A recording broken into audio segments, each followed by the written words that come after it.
Bagaimana, hadir semua? Hadir.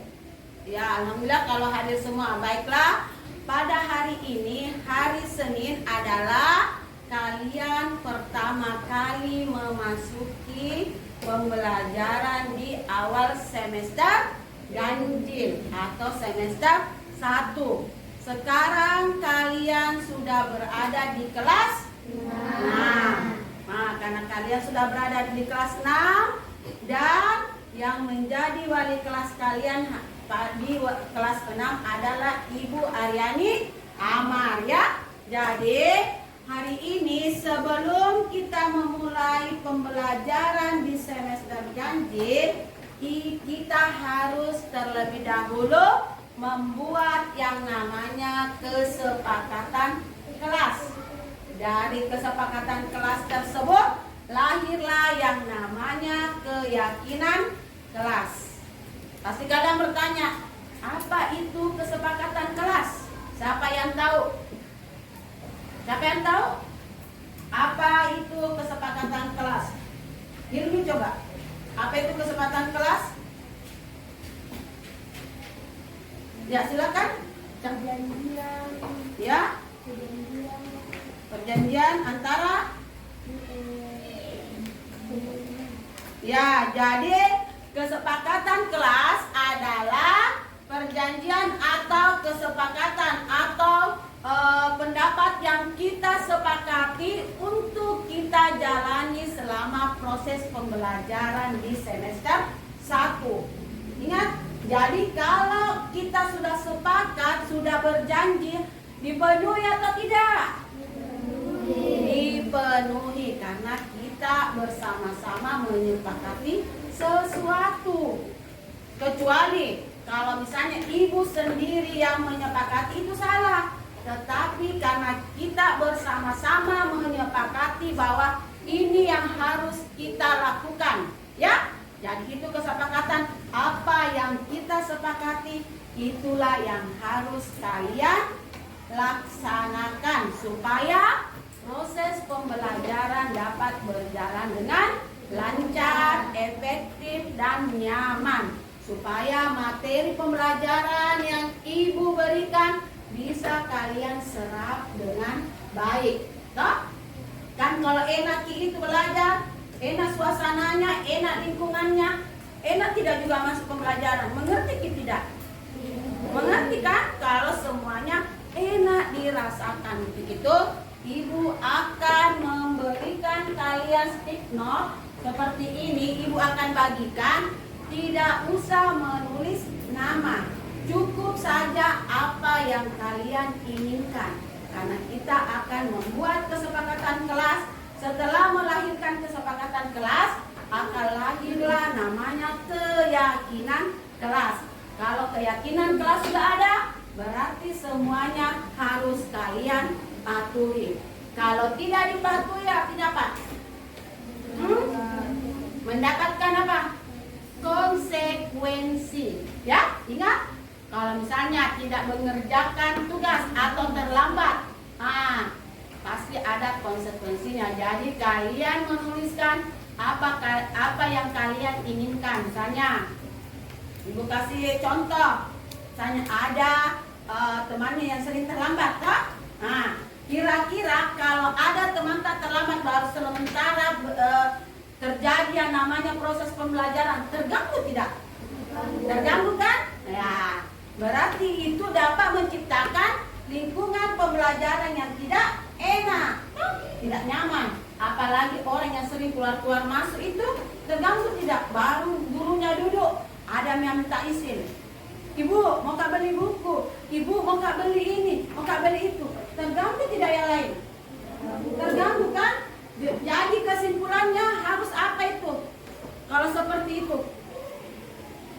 Kalau misalnya supaya kita tidak keluar masuk untuk minta izin beli buku, beli apa?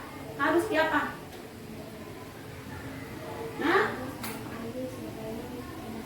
Iya, betul sekali. Jadi sebelum kita memasuki ruangan kelas, harus mempersiapkan semua peralatannya.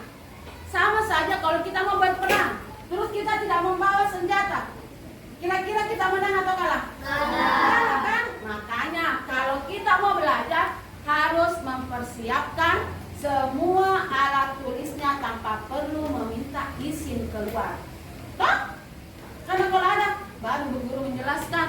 Dan 1+1 ada minta izin. Ibu menjadi pulpen keluar, nanti saya Bu Guru tak? Yang lain terganggu tidak? Terganggu kan? Ya, itu bisa salah satunya. Kalian tulis tidak boleh terlambat atau harus datang lebih awal. Nah, kalau itu memang konsekuensinya, ingat. Jadi ibu akan membagikan setiap anak, tapi tidak ibu lagi ya, tidak usah menulis nama, ya.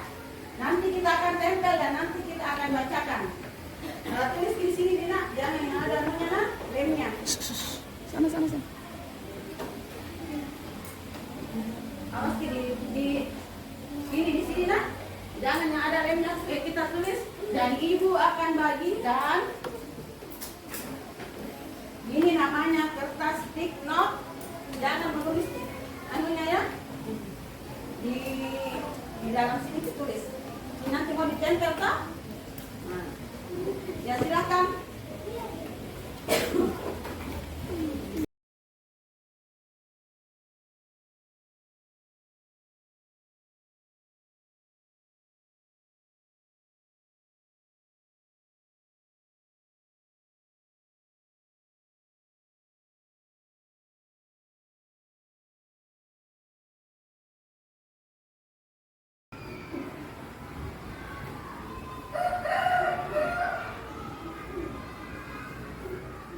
Assalamualaikum Sulfa. Ibu ingin berbicara denganmu tentang sesuatu yang ibu perhatikan belakangan ini. Beberapa hari ini kamu sering terlambat. Kalau boleh ibu tahu apa yang menyebabkan setiap hari kamu terlambat? Waalaikumsalam Bu, saya datang terlambat dikarenakan saya harus berjalan kaki dari rumah ke sekolah. Emang jarak dari rumah kamu ke sekolah berapa kilo? 2,5 kilometer Bu. Biasanya jam berapa kamu bangun, terus jam berapa baru ke sekolah? Saya biasanya bangun jam 6 dan saya berangkat sekolah itu jam 7 lewat. Saya mempersiapkan diri dulu dan perjalanan ke sekolah itu 30 menit.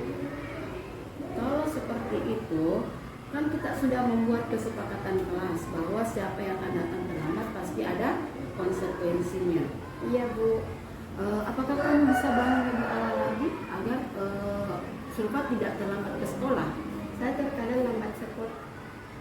Saya terkadang terlambat bangun sekolah untuk bersekolah karena saya biasanya bermain game hingga malam.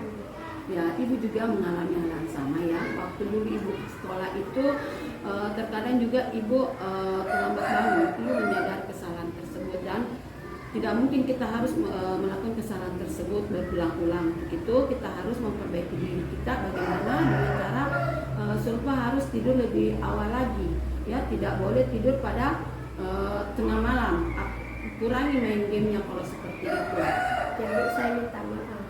Masalah keterlambatan ke sekolah itu penyebabnya karena pertama karena kamu terlambat bangun, juga adanya kendala di perjalanan karena jarak rumah kamu ke sekolah itu sangat jauh sehingga kamu harus berjalan dan memerlukan waktu yang sangat lama. Itulah yang menyebabkan Sulfa terlambat ke sekolah. Untuk itu ibu akan memberikan solusi bagaimana agar Sulfa itu cepat datang sampai ke sekolah. Yang pertama itu ya harus cepat tidur dan supaya di pagi harinya Sulfa bisa cepat bangun.